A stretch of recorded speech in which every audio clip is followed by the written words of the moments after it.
बांग्लादेश के पूर्व प्रधानमंत्री शेख हसीना के बेटे सजीव वाजेद जॉय ने नरेंद्र मोदी सरकार का आभार जताया। सजीव वाजेद जॉय ने कहा कि मेरी मां की जान बचाने के लिए मैं प्रधानमंत्री द्वारा की गई त्वरित कार्रवाई के लिए उनका आभार व्यक्त करता हूं।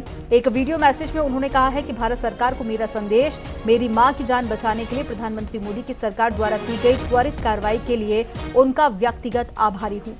मैं उनका हमेशा आभारी रहूंगा। साथ ही कहा कि भारत को दुनिया में नेतृत्व की भूमिका निभानी चाहिए।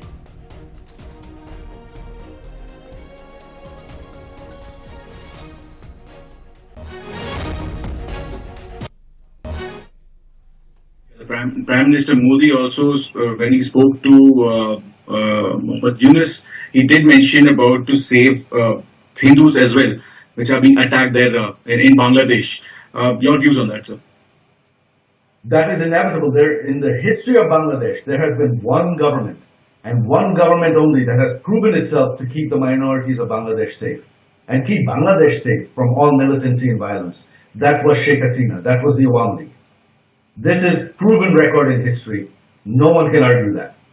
So the last 15 years were the safest period in Bangladesh's history for minorities, for Bangladesh itself, and it was also the period of the highest economic development and growth.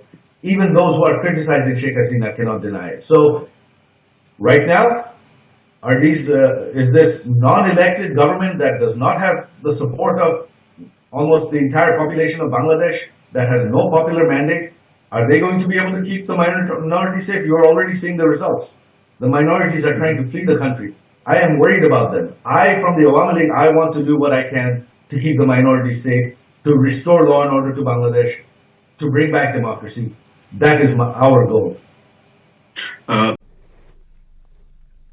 और खबर नोएडा से है। पुलिस की गौ तस्करों से मुठभेड़ हो गई है। इस मुठभेड़ में शातिर तस्कर अरमान और सगीर घायल हो गए हैं। पुलिस को आरोपियों के कब्जे से 2 तमंचे, कारतूस और साथ ही गोकशी का सामान भी बरामद हुआ है।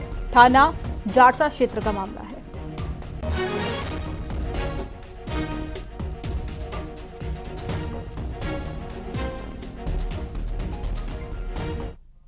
हरदोई में पुलिस ने एनकाउंटर में एक शूटर को गिरफ्तार कर लिया है। 30 जुलाई की शाम वरिष्ठ अधिवक्ता की हत्या हुई थी। इस पूरे मामले में पुलिस को बदमाश की तलाश थी। पुलिस ने 25,000 का इनामी शूटर लल्ला महावत को गिरफ्तार किया है। इस मर्डर केस में पुलिस पहले ही सपा के पूर्व जिला अध्यक्ष वीरेंद्र यादव वीरे समेत 4 पार्टनर को गिरफ्तार कर जेल भेज चुकी है। इस मामले में अभी भी 2 आरोपी फरार हैं।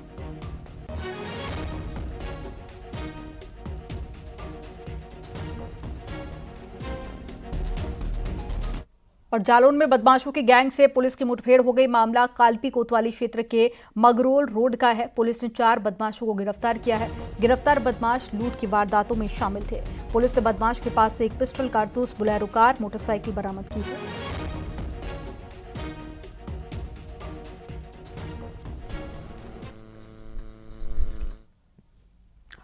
और बांदा में बारिश की वजह से शिवरामपुर संपर्क मार्ग में धोवर नाले पर बना रपटा बह गया।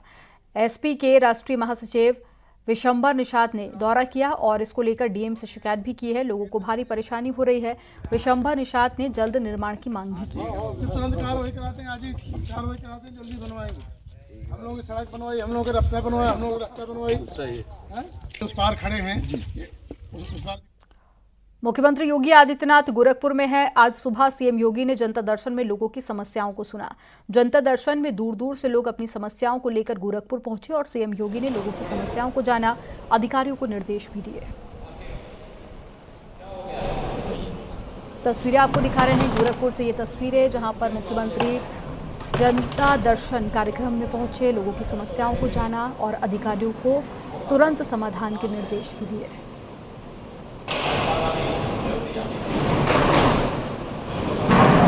तो लोग दूर दूर से पहुंचते अपनी समस्याओं को लेकर और ज्यादातर समस्याओं का मौके पर ही समाधान किया जाए।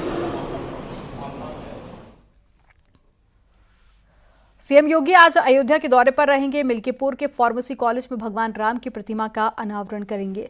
मिल्कीपुर उपचुनाव को लेकर सीएम योगी चारों प्रभारी मंत्रियों और बीजेपी नेताओं के साथ में चर्चा करेंगे और जीत के लिए रणनीति बनाएंगे।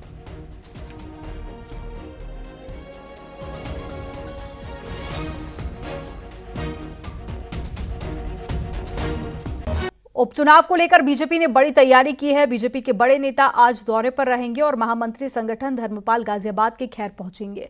बीजेपी के प्रदेश अध्यक्ष भूपेंद्र चौधरी कुंदरकी का दौरा करेंगे और डिप्टी सीएम केशव प्रसाद मौर्य फूलपुर, जबकि डिप्टी सीएम ब्रजेश पाठक करहल और शीशामऊ जाएंगे। यूपी में 10 सीटों पर उपचुनाव होने हैं।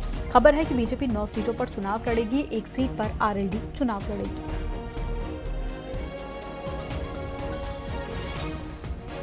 तो बाय इलेक्शन को लेकर बीजेपी ने अपनी तैयारियां शुरू कर दी हैं और बीजेपी के कई बड़े दिग्गज नेता आज ग्राउंड जीरो पर पहुंचेंगे, जनता को बीजेपी की उपलब्धियों को बताएंगे और साथ ही बीजेपी के पक्ष में वोट करने की जनता से अपील भी करेंगे। तो केशव प्रसाद मौर्य फूलपुर के दौरे पर रहेंगे और ब्रजेश पाठक करहल का दौरा करेंगे।